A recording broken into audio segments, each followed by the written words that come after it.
ዘላቂ ልዩነቶችን ማክበር በትዳር ውስጥ ሁሉም ልዩነቶች አይፈቱም። አንደኛው መቆጠብ ያስደስተዋል፣ ሌላኛው ማውጣት። አንዳችን በጠዋት እንነሳለን፣ ሌላችን ማምሸት ያስደስተናል። አንዳችን ዝምታ ያዝናናናል፣ ሌላኛችን ማውራት።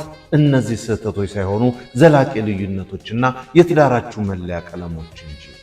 ጥናቶች እንደሚያሳዩት በትዳር ውስጥ የሚፈጠሩ 70% የግጭት መነሻዎች እንቆጣጠራቸዋለን እንጂ አናስተካክላቸውም።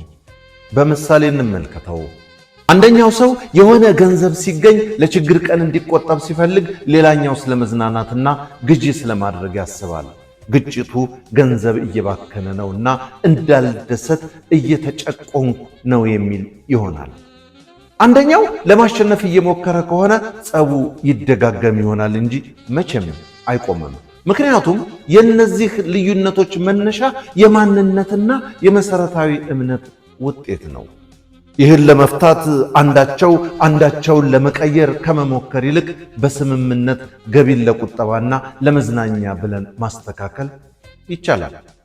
ደስተኛ ባለትዳሮች ልዩነታቸውን የሚያከብሩ እንጂ ለማጥፋት የሚሞክሩ አይደሉም።